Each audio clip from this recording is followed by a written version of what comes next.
그럼 교재 244페이지 펴주시면 되시고요. 그러면 두 번째 챕터 내용이 나오게 되죠. 네, 그래서 과세거래가 있을 겁니다. 과세거래 진행하도록 하겠습니다.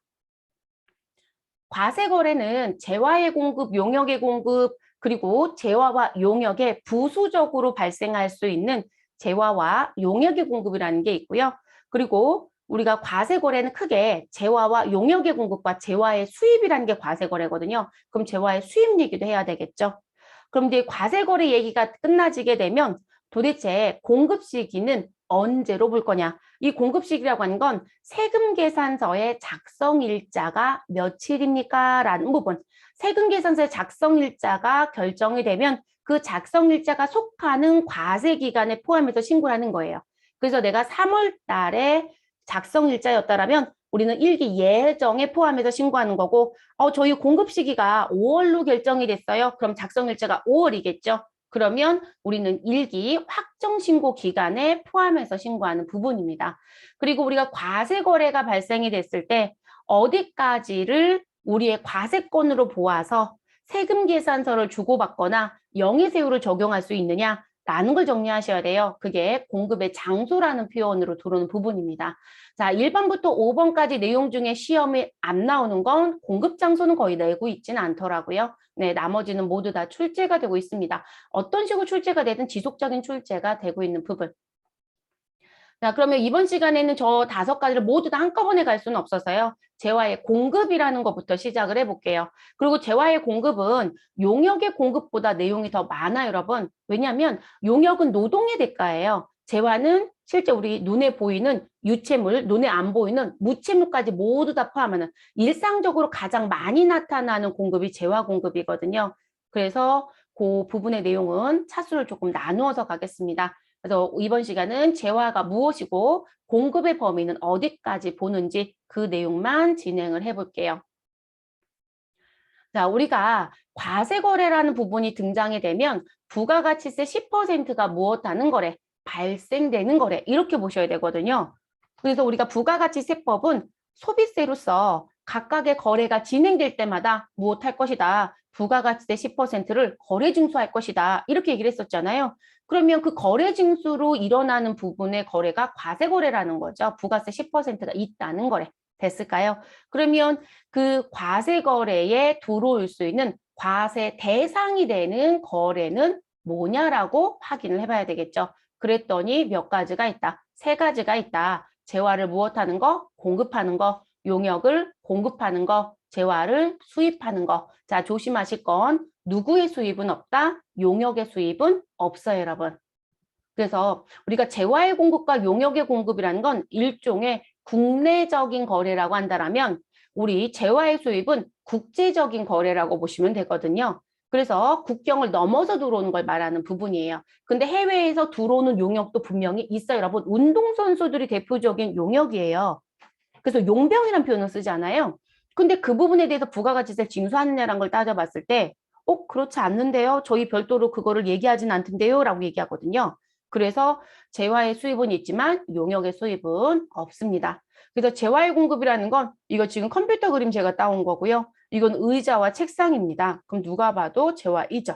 용역이라는 건 노동이에요, 여러분. 노동의 대가. 그럼 제가 이 부분은 뭐의 의미였을까요? 건설업 그림을 지금 따온 거거든요. 그래서 대부분들이 건설업을 자꾸 재화인 줄 아시는데 노동과 관련된 부분으로 봅니다. 그래서 건설업은 일단 뭐로 본다? 용역 공급으로 분류가 됩니다. 그래서 우리가 공사 미수금 용어 써요. 외상 매출금 용어보다는. 대부분 재화 공급과 관련돼서 물건이 판매가 되고 아직 돈을 못 받았다. 그럼 외상 매출금 대부분 쓰고요. 용역 공급과 관련된 부분들은 대부분 미수금 계정을 씁니다. 그래서 그게 조금 더 회계적으로 다르게 구분하는 거. 그리고 이 부분은 뭘까요, 여러분? 누가 봐도 커피숍 같지 않아요? 그러면 저희는 음식점으로 보시면 되겠죠. 그래서 음식점도 무엇에 속한다? 우리 용역 공급에 속합니다. 제가 용역 공급에 왜 건설과 음식점을 드리냐면 시험 문제에서 이렇게 내요. 다음 중 용역 공급에 해당되지 않는 거래라는 부분을 줬을 때 건설업이나 음식점을 자꾸 재화로 생각을 하시더라고요. 그래서 그런 실수를 해서 일부러 그림은 요걸 붙여드린 것 뿐이에요. 지금부터 이들은 뭐가 된다? 용역 공급에 속한다. 자, 그리고 시험에서 또 하나 건드는 게 숙박이에요. 숙박도 용역 공급에 속합니다. 내가 일정 부분을 빌려주고 받는 대가예요. 그러니까 서비스 차지로 받는 건 모두 다 용역 공급에 속하는 거예요. 부가가치세법상. 그래서 숙박도 용역에 들어온다. 그래서 요 세 가지가 과세 대상. 그러면 여러분들 지금 저희가 부가가치세 진도를 나가면서 AT 문제도 풀어봤잖아요. 여러분 그 AT 문제 이거 물어본 적 있지 않아요? 그죠? 재화의 공급, 용역의 공급, 재화의 수입. 그러니까 이게 가장 기본이에요. 그리고 여기 가서 다시 세분화시키는 거예요. 다시 세분화를 시켜서 공부를 진행을 하시면 되겠습니다. 그러면 재화의 공급에 제일 먼저 재화의 개념부터 보자. 자, 재화라고 하는 건 재산적 가치가 있는 모든 누구와 누구를 말한다. 유채물과 무채물을 말한다. 눈에 보이든 눈에 안 보이든 다 들어온다. 그럼 여러분 쉽게 생각하면요. 유형자산, 무형자산 생각하면 쉽지 않을까요? 우리 물리적인 형체가 있는 게 유형자산이었고요. 물리적 실체가 없는 게 무형자산이었잖아요. 아, 그럼 무형자산도 재화로 들어오는 게 맞아요. 근데 자꾸 용역인 줄 아신다는 거. 재화입니다. 재화이고요. 자, 그래서 이 두 가지가 모두 다 들어온다. 그러면 유채물은 누구이냐? 여러분들이 많이 알고 계시는 상품이나 제품이나 원재료. 이거는 회계학적으로 뭐라고 불러요, 여러분? 재고자산이라고 부르는 거예요. 자, 건물이나 구축물이나 기계장치나 차량 운반구나 비품. 자, 이런 아이들은 우리가 뭐라고 배웠었다? 아, 이들은 유형자산이라고 배웠었죠, 여러분? 또는 뭐라고 배울 수도 있을까요? 이 부분에 대해서는 우리 투자 부동산이 있었다. 그러면 그것은 투자자산을 배웠겠죠. 어찌됐든 재고나 유형자산에 대한 게 가장 대표적인 부분의 유채물입니다. 그래서 이런 걸 재화라고 보는 거고요. 무채물은 눈에는 안 보이지만 우리가 소비하는 거. 그래서 자연력이라고 하는 게 있어요. 그 자연력으로 등장하는 누가 있을 것이다. 가스. 우리 그래서 가스요금에 부가가치세 붙어요, 여러분. 전기요금 부가가치세 4개죠. 열과 관련된 부분들. 그래서 이런 자연력. 그리고 우리 회계학적으로 무슨 자산? 무형자산이라고 부르는 거. 특허권, 실용신안권, 디자인권, 상표권, 어업권, 댐 사용권에 대한 부분. 이런 걸 우리가 뭐라고 부르다? 이거를 무채물에 속하는 재화라고 부르자. 됐을까요? 그래서 나온 부분. 그런데 지금 여기서 여러분 무슨 부분? 이 특허권이라든지 댐 사용권까지는 이 지금 현재 제가 회계학적으로 무형자산에 속하는 아이들이에요 라고 했던 부분. 자, 이 부분은요. 사고 파는 관계. 그럼 우리 양수도라고 얘기하겠죠. 그래서 매매 관계로 형성이 되는 양도는 재화의 공급에 들어가지만 빌려주는 건 사용하는 부분이거든요. 내 권리를 그들이 사용했고 나는 사용에 대한 권리에 대한 대가를 받았다는 거거든요. 그 부분은 무엇에 속한다? 용역 공급에 속해요. 이게 여러분 시험이니까 구분을 시켜드리는 거고요. 업무에서는 누가 이걸 구태여 구분하면서 아 이거는 재화 공급이고요. 이건 용역 공급입니다. 이렇게 얘기할까요? 안 하거든요. 그런데 이 시험은 구분을 시키고 싶어 하겠죠. 그리고 저는 이거 왜 구분시켜드리냐면 시험 목적 1차적인 부분이 있고요. 또 하나의 1차적인 부분은 개정 과목이 달라요. 회계 처리할 때.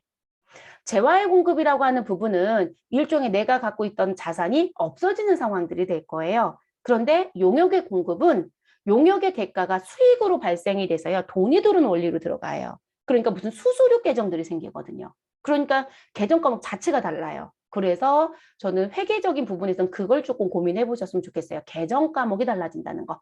그걸 고민해 보실 것. 자, 그리고 화폐라든지 어음이라든지 수표라든지 주식이라든지 사채. 자, 그럼 여러분 여기 다 들어온 건 일정 부분은 또 유가증권도 들어가져 있네요. 자, 그들은 재화로 본다 안 본다? 안 봐, 여러분. 이거는 결제를 해주기 위한 대가로 사용했던 부분인 거지. 이 부분이 누군가 사용해서 없어지는 최종 소비자가 가져가면 끝나지는 이런 식의 관점이 아니잖아요, 여러분. 그쵸? 그래서 지금 써드린 이 당구장 표시에 있는 부분은 무엇으로 보지 않는다. 재화로 보지 않습니다. 그 이유는 무엇이다? 소비의 대상이 아니라는 거죠. 우리 분명히 부가가치세는 소비세였어요, 여러분. 그리고 그 소비세가 무슨 소비세? 일반 소비세였죠. 소비가 이루어질 때마다 무조건 몇 프로? 앉은 자에서 10%를 거래 징수해야 된다라고 했었죠. 그리고 특별히 너한테만 받을게 라고 하는 게 무엇이었다? 개별 소비세라고 얘기했었고요. 그런데 얘는 소비의 대상은 아니잖아요. 대가를 지불하기 위해서 왔다 갔다 하는 또는 투자 목적으로 왔다 갔다 하는 부분이기 때문에 소비라고 볼 수는 없다라는 거죠. 그래서 재화에 못 들어옵니다. 그럼 재화로 보지 않는 건 무엇이 아니다? 재화의 공급도 안 되는 거예요. 재화에 들어와야만 재화의 공급으로 들어갈 수 있어요. 용역으로 봐야만 용역의 공급이 될 수 있는 거고요. 그래서 지금 요 부분도 시험 문제를 풀다 보면 자꾸 사지선다에 등장시키는 출제자들 있죠. 그리고 AT가 더 많이 출제하는 것 같습니다. 자, 보례석 백스는 교재에도 없을 거고요. 이거는 업무 때문에 써드린 부분입니다. 자, 회사에 가시게 되면 자, 유가증권이라고 배우는 것 중에 우리 선하증권 한번 들어본 적은 있어요? 자, 선하증권, 창고증권, 화물상환증 또는 온라인 게임머니가 있어요, 여러분. 근데 이 부분은 사실상 소비의 대상이 돼요. 판매를 하더라는 거죠. 대가를 받고 판매를 해요. 그래서 이 부분은 재화에 포함한다, 안 한다? 한다. 여러분, 재화에 제가 포함시켜달라고 했어요. 재화에 포함한다는 얘기는 이 부분을 내가 현재 매매가 이루어졌다라고 하면 얘는 뭐가 된다? 아, 너는 공급이 된 거야. 라고 보는 거예요. 자, 무역하는 분들이요. 본인들이 물건에 대한 주인입니다라는 걸 표시할 수 있는 유가증권이 선화증권이거든요. 선하라고 쓰든 선화라고 쓰든 똑같은 말. 실무자들은 BL이라는 용어를 더 많이 쓸 거고요. 근데 이 BL이라고 하는 이 선화증권이 수입하는 사람이 컨테이너 10개를 수입했다. 근데 그중에 7개를 B라는 사업자가 통째로 다 사가겠다고 얘기해요. 그러면 저는 그 7개와 관련된 선화증권을 통째로 넘겨준 게 더 속편하거든요. 그러면 저는 선화증권 통째로 파는 거예요. 이해됐어요? 그런데 그분들이 무슨 실수를 하냐면 선화증권을 서로 사고 팔면서 대금도 주고받고 다 하거든요. 근데 세금 계산서를 발급을 안 하는 경우가 있어요. 그거 뒤에 역으로 추적이 됩니다. 세금 계산서 반드시 발급이 이루어져야 됩니다. 그리고 무엇으로? 과세 거래입니다. 그래서 이 부분은 업무에서 조심을 하셔야 될 것 같아요. 업무에서 특히 창고증권부터 여기까지 내용이 등장하는 경우들이 있어요. 그래서 조심하실 거. 이거 추후에 기간이 지난 뒤엔 뒷수습이 안 돼, 여러분. 가산세가 다 붙어버리거든요. 그래서 잊어버리지 않아야 되는 부분 중에 하나입니다. 자, 공급의 범위라고 하는 부분을 시작을 해보도록 하겠습니다.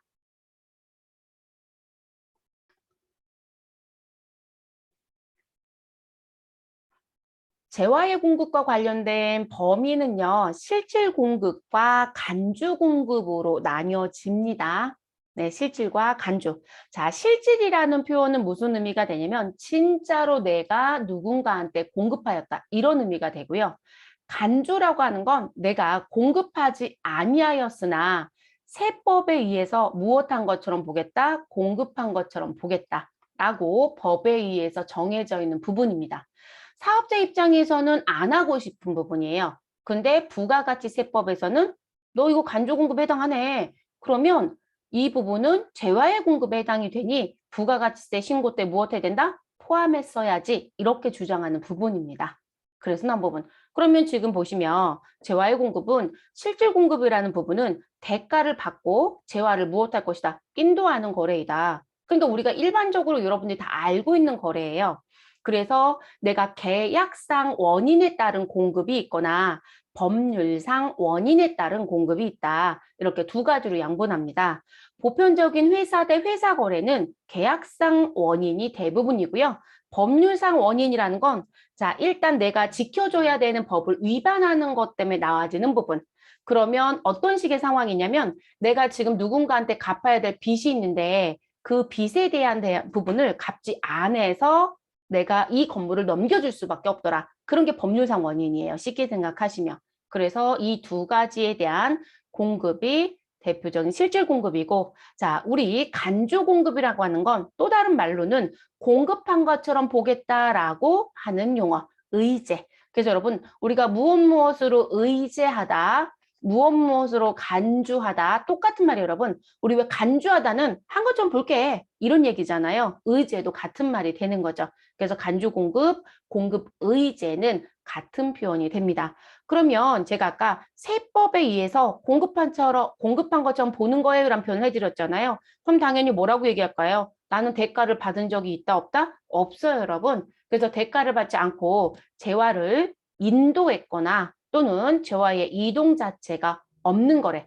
근데 이 사람이 뭔가를 쓰기는 한 거예요, 여러분. 그래서 나오는 부분. 그럼 우리가 간주 공급 또는 공급 의제라고 얘기를 합니다. 그러면 대가를 받지 않았다는 얘기는 다른 말로 얘기하면 여러분, 제가 무상 제공했다는 얘기예요. 그러면 세무서 입장에서는 당연히 저한테 제재를 하려고 할 거거든요. 우린 분명히 뭐라고 배우고 들었냐면 부가가치세의 우리 계산 구조를 들어가서 보니 우리는 전 단계 세액법에 의하여 지금 거래 징수에 의한 매출세액이 발생이 되면 너가 전 단계에서 사은운 과정 중에 부담했던 매입세액은 무엇 해주겠다? 빼주겠다. 그러면 여러분 내가 매입세 공제를 받는다는 전제는 매출을 해야 된다는 얘기가 되는 거거든요. 근데 이 간주공급이나 공급의제는 대가를 받지 않고 재화를 넘겨줬대요. 무상 제공했다는 얘기는 내가 대가를 받은 적이 있다 없다? 없어요. 그러면 매출이 없었는데 내 재화는 딴 사람한테 넘어가서 쓰고 있다는 얘기거든요. 그러면 당연히 매입세 공제받은 거에 대한 페널티를 줘야 되겠죠. 그래야 우리 내용이 합당하게 돌아가는 거거든요. 그게 간주공급 또는 공급 의제인 거예요. 그러면 이 부분에 속하는 건 몇 가지가 있다? 네 가지. 자가공급, 내 사업을 위해서 썼다. 개인적 공급, 임직원 또는 이외자를 위해서 썼다. 사업상 증여, 매출처, 매입처한테 줬다. 폐업시 잔존재와 회사가 문을 닫았는데 매입세 공제받았던 재고자산이 남겨져 있더라. 유형자산이 남겨져 있더라. 그런 걸 잔존재화라고 합니다. 그럼 매입세 공제는 받았고 팔지는 않았으니 나만 이득이죠. 국세청은 손해볼 일을 만들지 않겠죠. 그때 나오는 게 폐업시 잔존재화라고 얘기합니다. 그래서 이 네 가지가 있다. 모두 다 검토해야 되고요. 특히 세무대리인 가실 분들은 개업도 많이 보고 폐업도 많이 보고 휴업도 많이 봐요. 개인도 있고 법인도 있고 그리고 개인 중에 일반 과세자도 있고 간이 과세자도 있고 이럴 거거든요.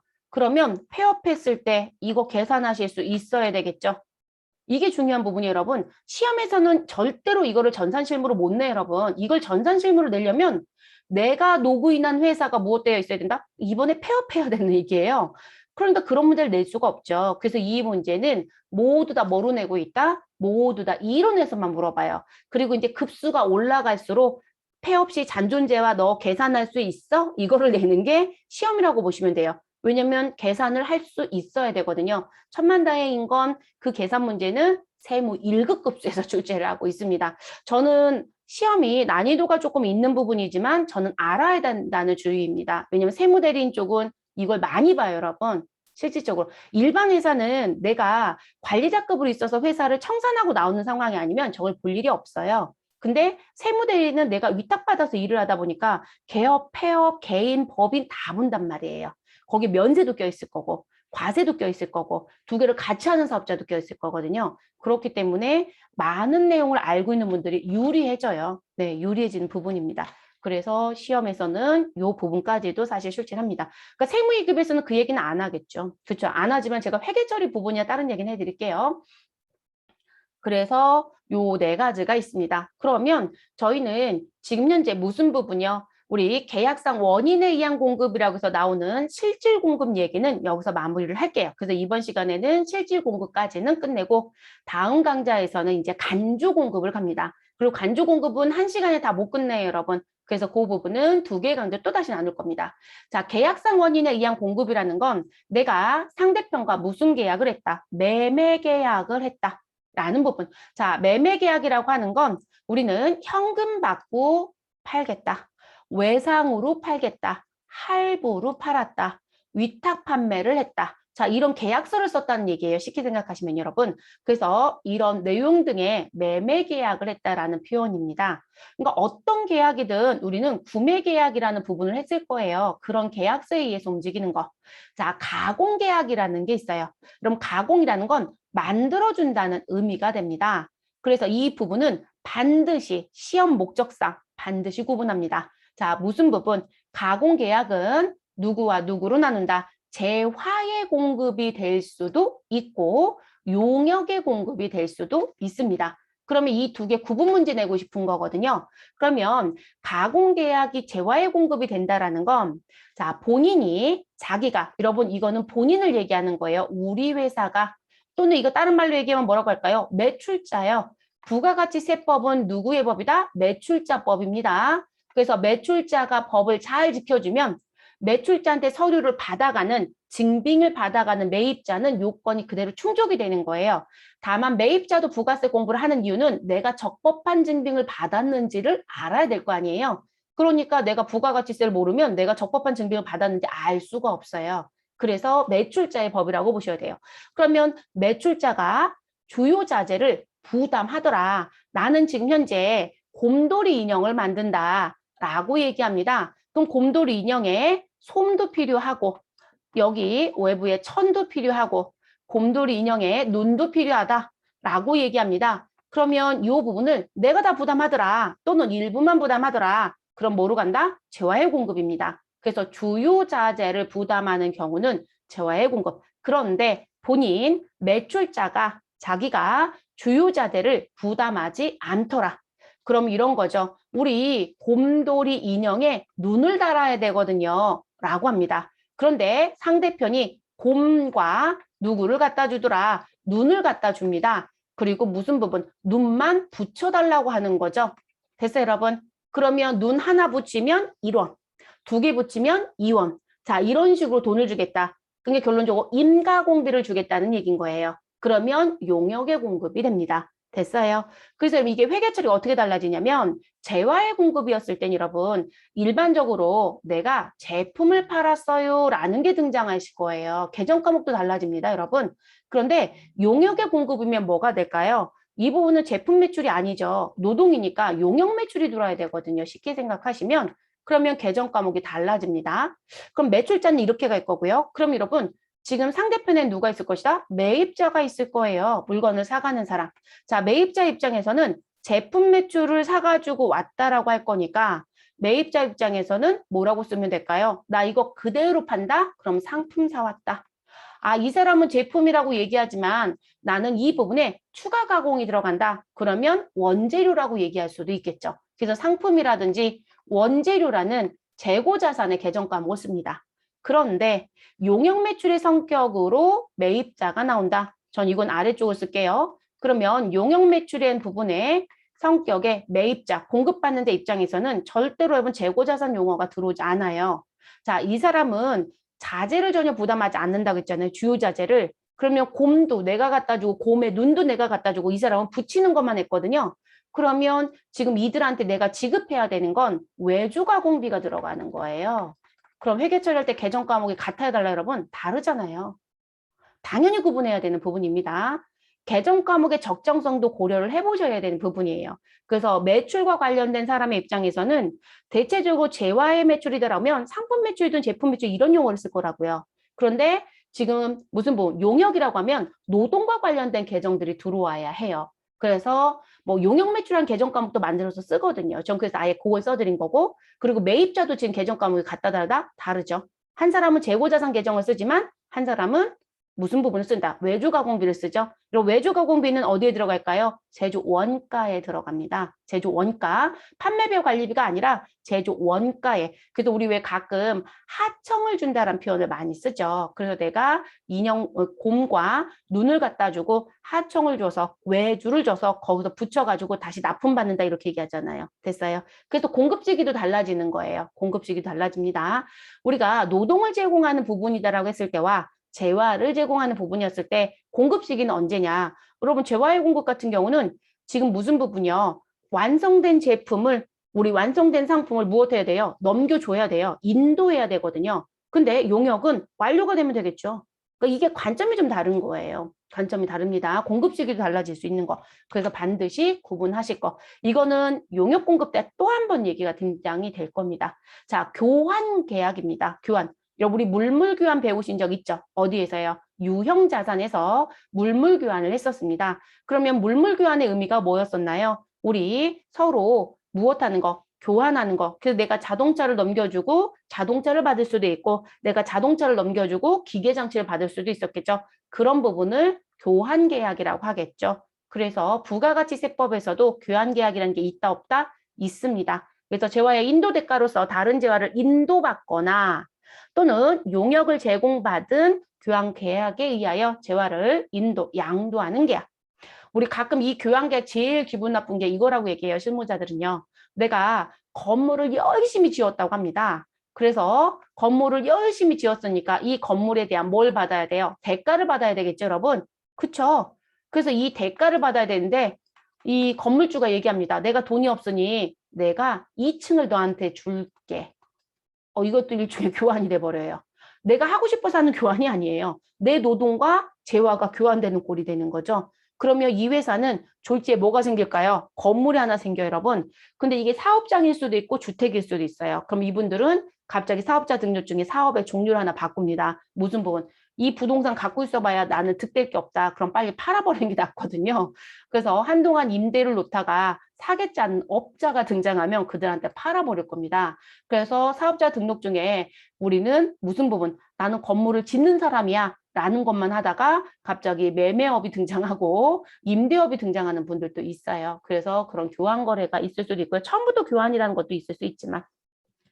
여러분 현물출자 어디서 배웠죠? 이것도 유형자산하고 어디에서? 자본에서 배웠던 거죠, 여러분? 그쵸? 그러면 현물출자 무슨 부분이다? 내가 건물이나 토지가 들어오는데 내가 대가를 지불해야 되더라. 그런데 그 대가를 뭐로 주겠다? 주식으로 주겠다. 그럼 부가가치세에서도 이걸 영향을 받느냐? 당연히 받겠죠, 여러분. 우리 건물은 과세품이거든요. 그러면 부가세가 따라다녀야 된다는 거예요. 그렇기 때문에 들어오는 부분입니다. 그래서 이 주식으로 대금을 주는 걸 우리가 현물출자라고 하고 이 부분도 세금 계산서는 반드시 동반이 되어야 한다. 그래서 우리가 계약상의 공급은 이렇게 4가지 정도를 얘기하고요. 제가 여기다 조금 더 세부적으로 써드린 건 이렇게 나뉘어 있는 글씨도 좀 보셨으면 해서 세부적으로 조금 더 달았습니다.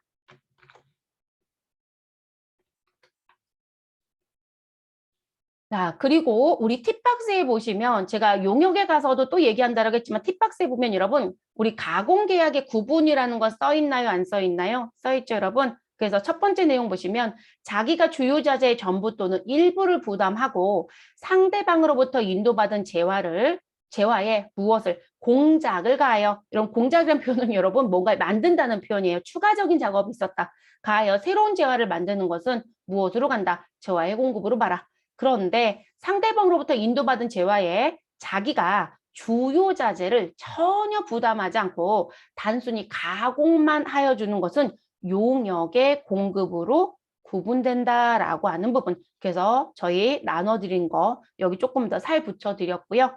그런데 다만 건설업의 경우는 건설업자가 건설자재 전부 또는 일부를 부담하는 경우에도 우리 건설업은 무조건 뭐로 보는 게 맞다? 용역의 공급으로 봅니다. 그럼 건설업은요, 자기 집을 지어서 자기가 파는 게 아니고요. 남의 집을 그냥 무엇하는 거예요? 지어주는 거예요. 근데 시멘트를 집주인한테 사라고 하기는 좀 그렇거든요. 그러니까 본인이 시멘트도 사고 벽돌도 사고 전기공사도 하고 이러는 것 뿐인 거지 그 사람이 집을 지어서 파는 건 아니거든요. 그래서 건설업은 일단 뭐로 시작한다? 용역의 공급으로 보는 게 시작점입니다. 그리고 거기에 이제 예외가 붙는 경우가 있어요. 그거는 용역 공급에서 잠시 보겠습니다. 그래서 그거 구분해 주시면 되고요.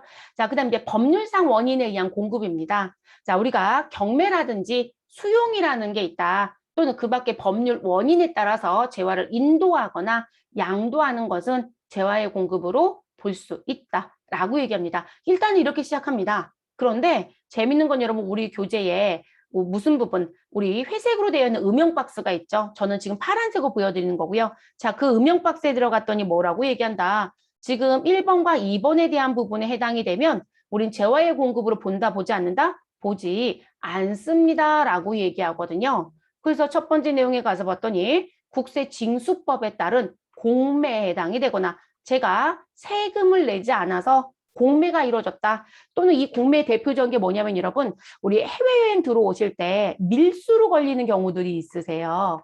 또는 신고를 잘못한 경우들. 그럼 이게 밀수로 걸려버리면 그 물건을 압류해버려요. 그리고 그들한테 얘기합니다. 지금 국내에서 움직이는 가격으로 모든 세금을 내라고 할 거예요.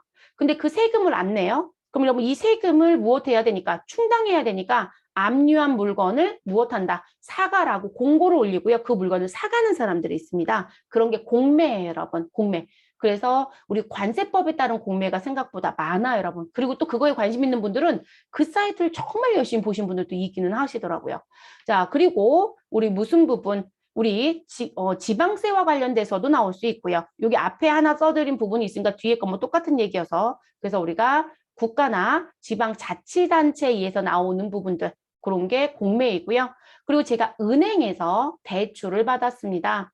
그럼 여러분 은행에서 대출을 받았으면 일정 기간 뒤에 무엇 해야 된다? 이 대출을 상환해야 되죠, 여러분. 이자를 내다가 일정 기간 뒤에는 상환해야 됩니다. 근데 제가 이 대출받은 돈에 대해서 상환을 못했다. 그럼 은행은 손해볼 일이 없겠죠, 여러분. 그래서 대출해줄 때 무엇에 대해서 너 대출받을 때 네가 갖고 있었던 건물이 있더라. 그 건물에 대해서 나는 뭘 설정하고 근저당을 설정하고 우리 담보를 제공했다는 얘기가 근저당 설정이겠죠. 그랬다가 상환이 안 이루어지니까 이 근저당 설정했던 부분에 대해서 우린 무엇 하겠다? 이거 경매할게. 이거는 민법에 의해서 움직입니다. 그래서 민사 집행법에 따른 경매가 있었다라면 그 부분 때문에 내가 가지고 있었던 건물이 내가 가지고 있었던 물품이 무엇됐다라면 넘어갔다라면 양도됐다라면 또는 인도됐다라면 그 부분은 재화의 공급으로 본다 안 본다? 안 봐요, 여러분. 보지 않겠다. 그러니까 내가 지금 현재 건물이 10억짜리인데요. 빌린 돈이 현재 얼마이다? 8억이다.